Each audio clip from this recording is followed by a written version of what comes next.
Hi, my dear students. I'm Dr. Jeetu. I'll be dealing with pharmacology for you now. In pharmacology, the first chapter in dental pulse is chemotherapy. So, when we listen to the term chemotherapy, what comes to our mind first is cancer chemotherapy. But it is not just cancer chemotherapy. Chemotherapy means it includes antibiotics, antivirals, antifungals, and also cancer chemotherapeutic drugs. So, it's a pretty big chapter. So, the important things I have concised. Let us discuss going into the presentation. So first we'll discuss about antibiotics. Antibiotics means these drugs will kill or suppress the growth of microorganisms or specifically bacteria. And these antibiotics are derived from two sources. One is directly from the microorganisms. That is how the first antibiotic penicillin was discovered by Alexander Fleming. Also, it can be synthetically prepared. So most of the preparations now available are synthetically prepared. Coming to classification of drugs is very important, and that is the thing we have to study in pharmacology most importantly, which drug falls under which group. Okay, so based on the mechanism of action, how these antibiotics act against bacteria, it can be divided into four groups. The first group is the antibiotics which inhibits cell wall synthesis. So these drugs will inhibit the cell wall synthesis of bacteria, and hence the bacteria dies. The antibiotics include beta-lactam antibiotics, which are penicillins and cephalosporins. Then we have vancomycin and we have imipenems. So these drugs inhibit the cell wall synthesis of bacteria. Then we have inhibition of protein synthesis. The antibiotics which inhibits protein synthesis of bacteria are aminoglycosides, tetracyclines, chloramphenicol and macrolides. I repeat, aminoglycosides, tetracyclines, chloramphenicol and macrolides inhibits protein synthesis of bacteria. Next is inhibition of folic acid synthesis. Two drugs fall in this group, trimethoprim and sulfonamides, sulfur drugs. And the final group is inhibition of nucleic acid synthesis, DNA or RNA synthesis. The group is fluoroquinolones are included in this group. So that is based on the mechanism of action of antibiotics. Coming to beta-lactam antibiotics. Beta-lactam antibiotics means in their chemical structure they have a beta-lactam ring. The antibiotics falling under this group are penicillins and cephalosporins. Penicillin, as we all know, the most commonly prescribed antibiotic, especially by a dentist. So the examples of penicillins are penicillin G, penicillin V, amoxicillin. That is the one we frequently prescribe, right? If we ask the patient, do you have penicillin allergy? If not, we just write amoxicillin 500 milligram for the patient. Then we have ampicillin, cloxacillin. Also all these are beta-lactam antibiotics. When we prescribe amoxicillin, we always prescribe Rantac or Pantoc for the patient, right? Why do we do this? Because the most common side effect of oral administration of penicillin is diarrhea. The patient is liable to get diarrhea, and it is the most common side effect. And it is a very commonly asked question. So you should be very careful. What is the most common side effect? It is diarrhea. When we tell about the side effect of any drug, the first thing that comes to us is nausea, vomiting. Here it is not nausea, vomiting, it is diarrhea. Then we have cephalosporins. Cephalosporins include drugs which start with ceph usually. Cefixime, cefuroxime and cefalexin are examples. Now let me tell you about the classification of penicillins. There are a lot of classifications. I am very sorry, but we don't have any other way left other than sitting and by hearting these classifications. It will be good if you can write this down in a big size and stick it in your rooms. So when you see repeatedly, you will naturally learn them. Okay. So we have natural penicillins and we have semi-synthetic penicillins. Natural ones can be acid labile and acid resistant. Acid labile means it is destroyed by the acid. So such antibiotics are penicillin G or benzyl penicillin. Then we have procaine penicillin, benzathine penicillin. All these are acid labile.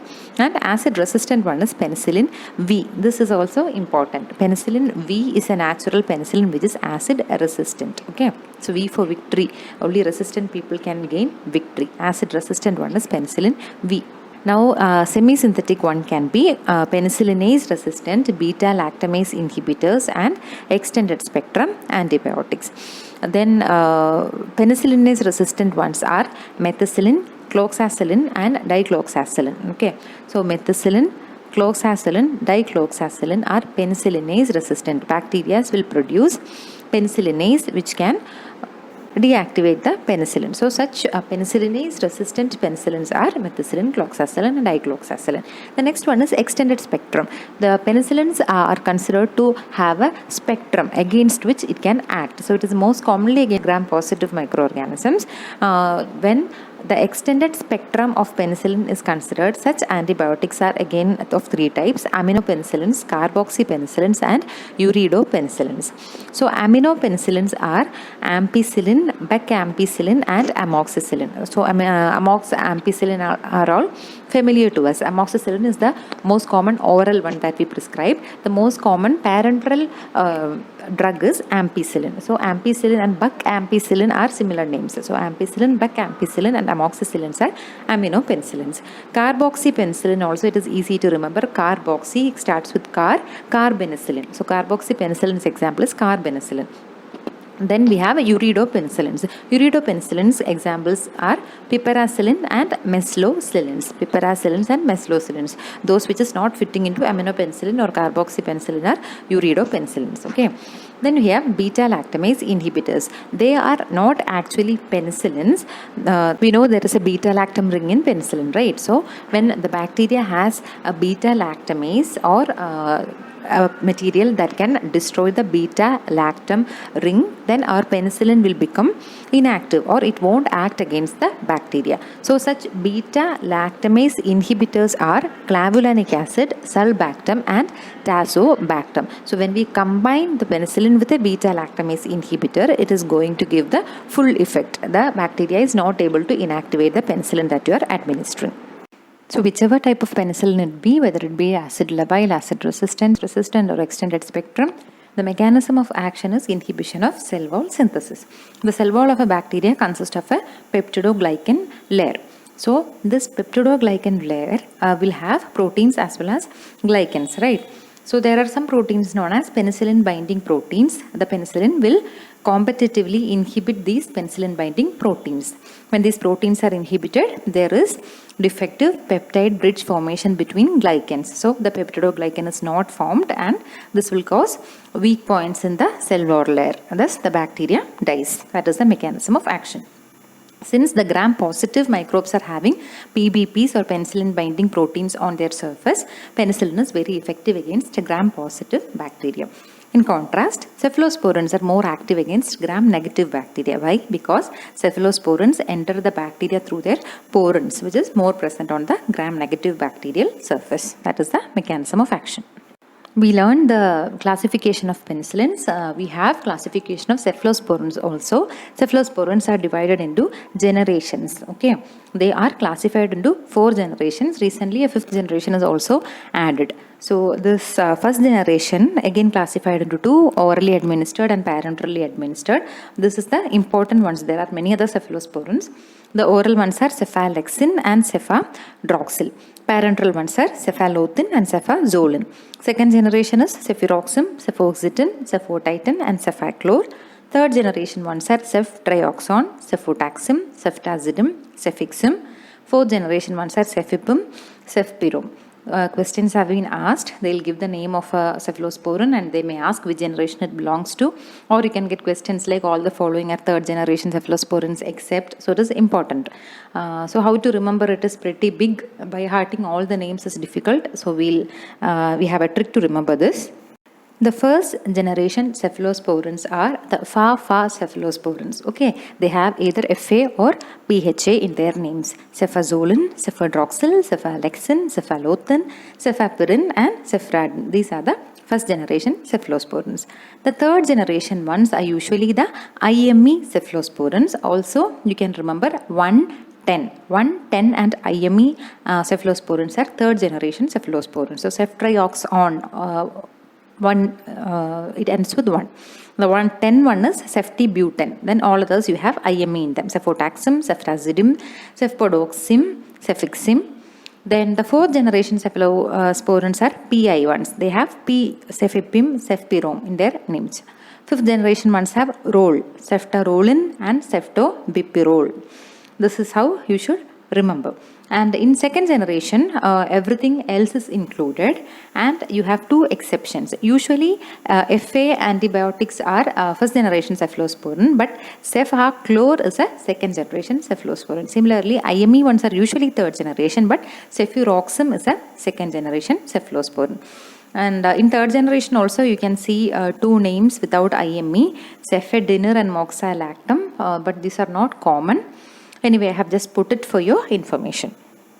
Similarly, the spectrum of cephalosporins, we already mentioned, it is more effective against gram-negative when compared to penicillins. The first generation ones are more effective against gram-positive itself. As it becomes higher generation, it becomes more effective against the gram-negative microorganisms, or it becomes better. So, second generation is effective against gram-positive as well as gram-negative. When it comes to third generation, it is very effective against gram-negative. What is the specialty of fourth generation? It is effective against Pseudomonas. And the fifth generation ones are effective against MRSA. What is MRSA? It is methicillin-resistant Staphylococcus aureus. So, what is methicillin? Methicillin is a penicillinase-resistant penicillin. So, even to this penicillinase-resistant penicillin, some Staphylococcus aureus are resistant. So, methicillin-resistant Staphylococcus aureus can be effectively killed by using fifth generation cephalosporins. Clear with that? After inhibition of cell wall synthesis, we have inhibition of protein synthesis. Protein synthesis inhibitors are aminoglycosides, tetracyclines, chloramphenicol, and macrolides. These four groups are inhibitors of protein synthesis. So first let us see in brief how protein is synthesized. Then only we can understand how protein synthesis is inhibited. So for protein synthesis, first you have transcription, that is DNA to RNA transcription. Then this RNA to protein is called translation. We have three types of RNA. mRNA, which transcribes the information from the DNA. Then we have rRNA or ribosomal RNA, and we have the tRNA. So the mRNA passes through the ribosome, or this rRNA is the one which is going to read the mRNA. Then corresponding to each codon, tRNA is going to bring amino acids, and these amino acids form peptide bonds to form proteins. Look at the figure. The mRNA has codons. Corresponding to each codon, tRNA is bringing one amino acid. When corresponding to the next codon, the next tRNA brings an amino acid, they form a peptide bond, and the earlier tRNA leaves the site. Okay, and the new tRNA will be carrying the growing peptide chain. This is how the protein synthesis progresses. Coming to aminoglycosides. Aminoglycosides examples are gentamicin, streptomycin, tobramycin. So all these mycins are aminoglycosides. The mechanism of action is it binds to the 30S ribosomal subunit. We know the ribosome has three subunits, 30S and 50S. So aminoglycosides bind to the 30S subunit, and it is an irreversible binding. Hence protein synthesis of bacteria is inhibited and bacteria is killed. Adverse drug reaction of aminoglycoside is important. It has been asked repeatedly. There are three major adverse effects, and they are ototoxicity, it affects your ear; nephrotoxicity affects your kidneys; and you have NM blockade or neuromuscular blockade. The next drug is tetracycline. Tetracycline examples are very familiar. You can, from the name itself, you can understand it is from a tetracycline group: doxycycline, chlortetracycline, etc. Mechanism of action is similar. It binds to the 30S ribosomal subunit. The difference being it is a reversible binding. Aminoglycoside was doing irreversible binding. Adverse drug reactions, the important ones you should remember are phototoxicity and tooth discoloration. Tooth discoloration we can relate, because it is always said that in the growing age tetracycline is contraindicated because it causes tooth discoloration. Phototoxicity also you should remember. The individual becomes sensitive to sunlight when they are consuming tetracycline. Liver damage, kidney damage, etc. are more generalized symptoms. You can get this from many different drugs, right? The next one is chloramphenicol. Chlorampphenicol's mechanism of action is inhibition of protein synthesis by binding to the 50S subunit. So the adverse drug reaction of chloramphenicol is also very important. It has been asked repeatedly. One is bone marrow depression. Chloramphenicol causes bone marrow depression, and it also causes gray baby syndrome. So gray baby syndrome is due to the accumulation of which antibiotic is a common question. It is due to chloramphenicol. Gray baby syndrome is actually a circulatory collapse in babies, and it can lead to the death of the baby. So bone marrow depression and gray baby syndrome, you should remember. It can also cause hypersensitivity reactions. Next drug causing is macrolide. Macrolide group also we are familiar. We have erythromycin, clarithromycin, azithromycin. Erythromycin we all will be familiar because it is a drug of choice for penicillin allergy.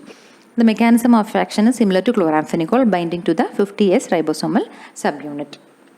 Adverse drug reactions are mainly related to the abdomen. It causes epigastric pain and it causes jaundice. Hypersensitivity reaction is again a general symptom. So macrolide is binding to the 50S subunit. We discussed 4 drugs inhibiting protein synthesis. Out of that, aminoglycoside and tetracycline was binding to the 30S ribosomal subunit, and chloramphenicol and erythromycin alone, the macrolide group, binds to the 50S subunit. Next, coming to inhibition of nucleic acid synthesis. The first drug is fluoroquinolones. Fluoroquinolones examples are ciprofloxacin, norfloxacin, levofloxacin, rifampicins. Basically, it ends with synsin. Okay. So the mechanism of action is inhibiting DNA gyrase or RNA polymerase. It directly inhibits DNA gyrase or RNA polymerase so that the nucleic acid is not synthesized. The adverse drug reactions are gastrointestinal upset. Neurological symptoms can also be there, like headache. You can get vertigo, you can get visual disturbances, and you can get seizures. So ear balance problems or vertigo, visual disturbances. Your eyes are affected, your ears are affected, then your head is affected, neurological problems like headache, then your stomach is upset, you can get seizures. So there is a wide variety of adverse drug reactions. The second drug is metronidazole. Metronidazole is a nitroimidazole which is used to treat anaerobic bacterial infection. It is an antibiotic as well as an anti-protozoal. The mechanism of action, again, inhibition of nucleic acid synthesis and disruption of the DNA.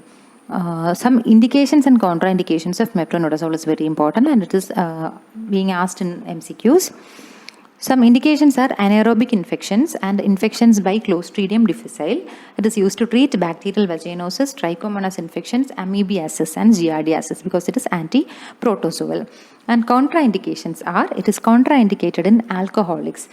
You know what is disulfiram, right? Disulfiram is a drug that is used for withdrawal of alcohol. So when you administer metronidazole in alcoholics, this produces a reaction similar to disulfiram administration. So disulfiram reactions are produced due to metronidazole administration in alcoholics. Similarly, it is contraindicated in pregnancy. It is not considered an absolute contraindication. We should use in pregnancy with caution. Okay. Coming to inhibition of folic acid synthesis. The drugs inhibiting folic acid synthesis are sulfonamides and trimethoprim. Why folic acid inhibition is killing the bacteria? Because it is very essential for the amino acid and protein synthesis of the bacteria. So what is the mechanism of action? We have something called PABA or para-aminobenzoic acid. This is converted to dihydrofolic acid and then to tetrahydrofolic acid.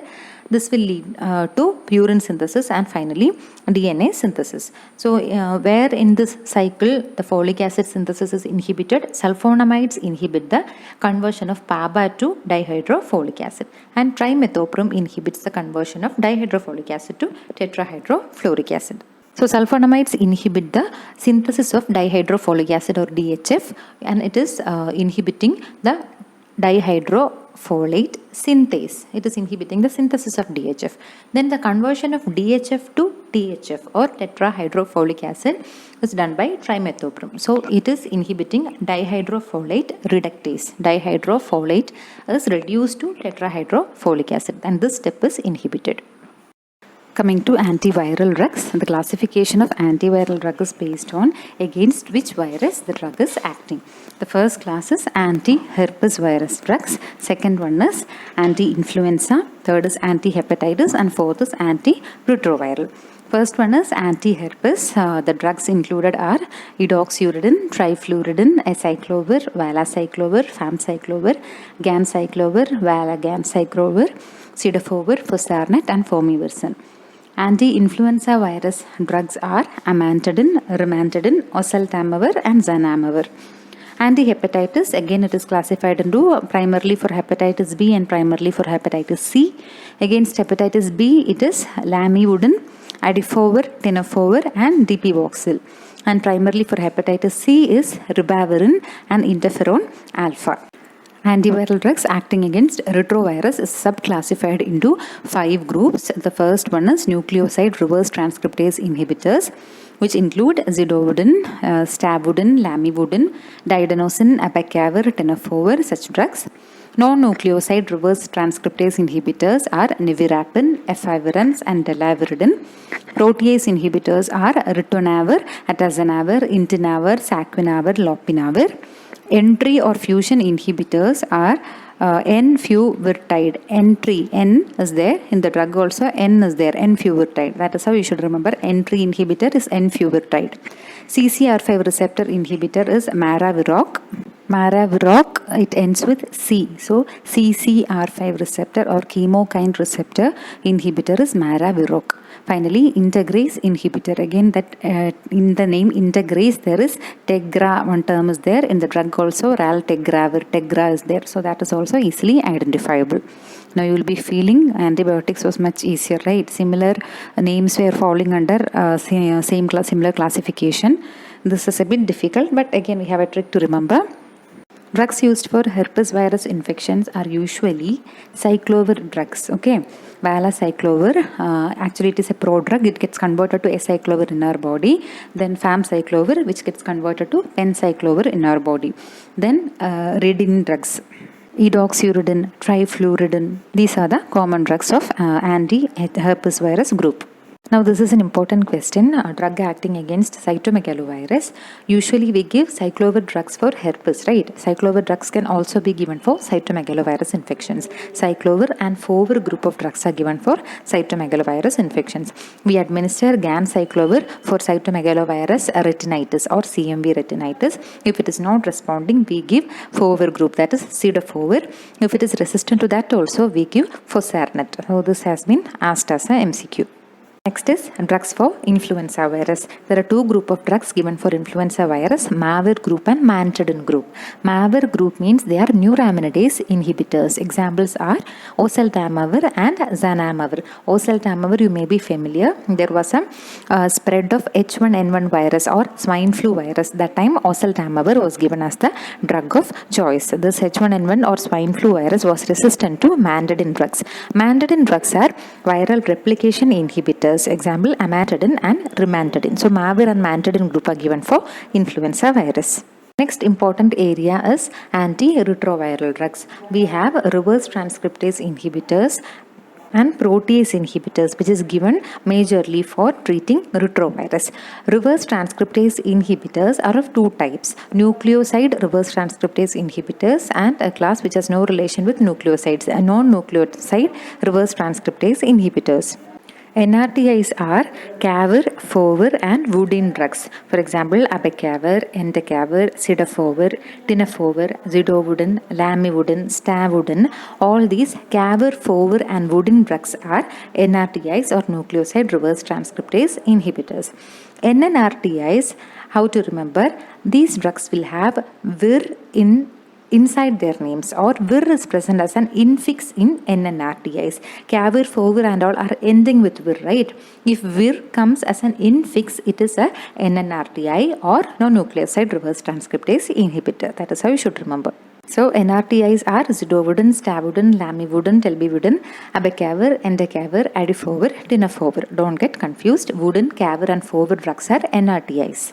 NRTIs have vir as an infix. Nevirapine, efavirenz, etravirin, delavirdin, rilpivirin. Okay.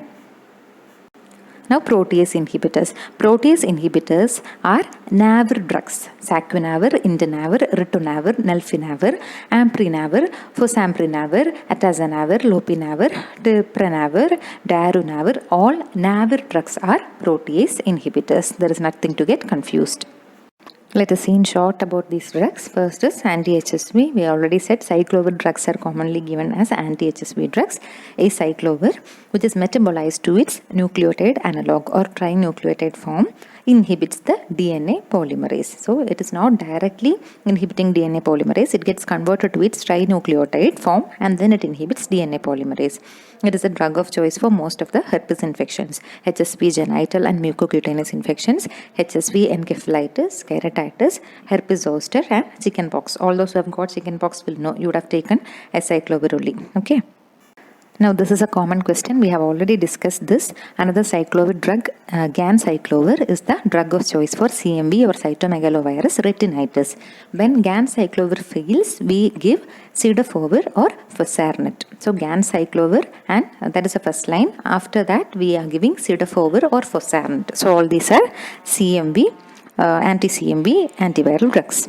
What is the mechanism of action of fosarnet? It inhibits DNA and RNA polymerase directly, and the drug is considered as an alternative for HSV infection and for CMV retinitis. Adverse drug reactions of fosarnet are different from others. It is hypocalcemia and hypomagnesemia. It causes electrolyte imbalance, hypocalcemia and hypomagnesemia. Coming to anti-influenza drugs, we saw anti-influenza drugs are mantidine or mavir drugs. So mantidine drugs, amantadine and rimantadine, they inhibit the uncoating and the replication of the virus. So an important question from this area is amantadine also has anti-Parkinsonian effect. So amantadine can also be considered as an anti-Parkinsonian drug. Oseltamivir and zanamivir, they are viral neuraminidase inhibitors, and oseltamivir is the drug of choice for H1N1 swine flu. This is also important. Oseltamivir is the drug of choice for H1N1 swine flu. Next is antiretroviral drugs. We already said antiretroviral drugs can be of 5 different subclasses. Out of them, the important ones are NRTIs, NNRTIs, and protease inhibitors. So first, NRTI or zidovudin. Budin drugs are NRTIs. So zidovudin is the FDA approved drug for treatment of HIV infection. And one important thing is it prevents the mother to child transmission of HIV infection. So if a mother takes zidovudin, it reduces the chance of the child getting HIV. And also it is used in post-exposure prophylaxis of the disease. So even after exposure with the virus, if you take this drug, it can prevent the occurrence of disease, right? Next, coming to NNRTI, efavirenz is an example. You can see vir coming as an infix. So it is active against HIV-1 but not active against HIV-2. And some peculiar side effects are insomnia, you won't get sleep, bad dreams, and sometimes the patient shows psychotic symptoms. Also, it is considered teratogenic if used in early pregnancy. So even though it is very active against HIV virus 1, it is considered to have all these adverse drug reactions. Another drug, nevirapine, is there. This also prevents mother to baby transmission of HIV, just like zidovudin, but it has to be given in the parturient mother and the neonate. Coming to protease inhibitors. What are protease inhibitors? Navir drugs. Okay. So saquinavir, taken as a prototype, it is a HIV protease inhibitor. That is a peptide-like chemical that competitively inhibits the viral protease. Virus releases some things like aspartyl protease. So it competitively inhibits this protease. That is how it kills the retrovirus. Now, what is HART? HART is highly active antiretroviral therapy. So, when we target a virus, it is a difficult task. Okay, so we have to adopt something known as the ART, antiretroviral therapy, or against HIV, usually the term used is HART or highly active antiretroviral therapy. Monotherapy is contraindicated. Giving a single antiviral drug does no help. And we have to use combination treatments, and the preferred regimens are usually 2 NRTIs and 1 NNRTI. For example, zidovudin plus lamivudin plus efavirenz. Wudin drugs are NRTIs, we know, and efavirenz has a vir infix, so it is a NNRTI. Another combination can be 2 NRTIs plus a protease inhibitor. For example, zidovudin plus lamivudin plus lopinavir. Navir drugs are protease inhibitors. So this is how usually we combine 2 NRTIs plus 1 NNRTI or 2 NRTIs plus 1 protease inhibitor. Now certain combinations are to be avoided. When we can combine zidovudin and lamivudin, we should not combine zidovudin and stavudin. This is because of pharmacodynamic antagonism. Okay. Another combination to be avoided is stavudin plus diadenosine. What is diadenosine? Diadenosine is also an NRTI. Usually NRTIs are Budin, Cabir and Fowler drugs, but diadenosine is also an NRTI. Why stavudin plus diadenosine combination is avoided? Because of the increased toxicity or lactic acidosis. Next combination to be avoided is lamivudin plus diadenosine. This should not be given just because it is not having any added benefit. It is not additive clinically. So that's all about antivirals.